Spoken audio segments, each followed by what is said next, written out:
அனைவருக்கும் வணக்கம். நாளை தமிழ்நாட்டில் எந்தெந்த பகுதிகளில் மழை பெய்ய வாய்ப்பு உள்ளது, இடியுடன் கூடிய மழை மற்றும் பலத்த காற்று எந்த பகுதிகளில் இருக்க வாய்ப்புள்ளது, சென்னையில் வானிலை எப்படி இருக்கும், இது பற்றிய விரிவான விளக்கத்தை இவ்வீடியோவில் காணலாம். வீடியோவை கடைசி வரை ஸ்கிப் செய்யாமல் பார்க்கவும். நமது சேனலை முதன்முறையாக பார்ப்பவராக இருப்பேன், சேனலை சப்ஸ்கிரைப் செய்து பக்கத்தில் உள்ள பெல் ஐக்கனும் கிளிக் செய்து கொள்ளுங்கள். தினசரி வானிலை அறிக்கை நமது சேனலில் தினசரி போடப்படும். வாங்க வீடியோக்குள்ளே போகலாம். இந்திய வானிலை ஆய்வு மையத்தின் தற்போதைய அறிக்கையின்படி நாளை தமிழ்நாடு, புதுச்சேரி மற்றும் காரைக்கால் பகுதிகளில் ஆங்காங்கே லேசான மழை பெய்ய வாய்ப்பு உள்ளது. ஒரு சில இடங்களில் இடியுடன் கூடிய மழையும் மணிக்கு 40 முதல் 50 கிலோமீட்டர் வேகத்தில் பலத்த காற்றும் வீசக்கூடும். குறிப்பாக செங்கல்பட்டு, விழுப்புரம், கடலூர், தஞ்சாவூர், திருவாரூர், மயிலாடுதுறை, திருவண்ணாமலை, பெரம்பலூர், அரியலூர், புதுக்கோட்டை, நாகப்பட்டினம், சிவகங்கை, மதுரை, திண்டுக்கல், தேனி, சேலம், ஈரோடு, நாமக்கல், திருச்சிராப்பள்ளி, கோயம்புத்தூர், நீலகிரி உள்ளிட்ட மாவட்டங்களில் மழையுடன் கூடிய இடியுடன் கூடிய வானிலை ஏற்பட வாய்ப்புள்ளது.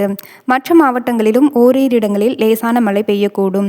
அடுத்ததாக சென்னையில் வானிலை நிலவரத்தை பார்க்கலாம்.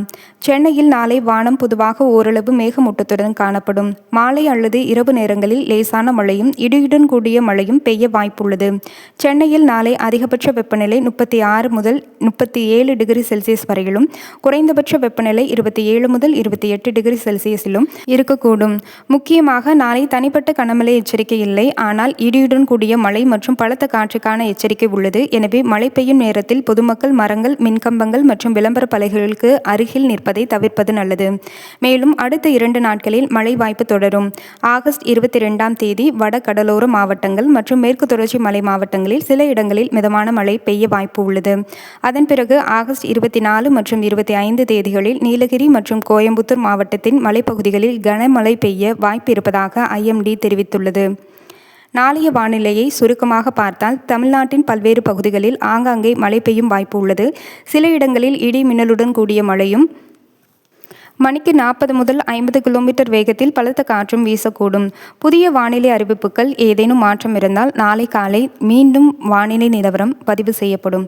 இத்துடன் இத்தகவல் முடிவடைகிறது. தினசரி வானிலை அறிக்கையை தெரிந்து கொள்ள நமது சேனலை சப்ஸ்கிரைப் செய்து கொள்ளுங்கள். நன்றி, வணக்கம்.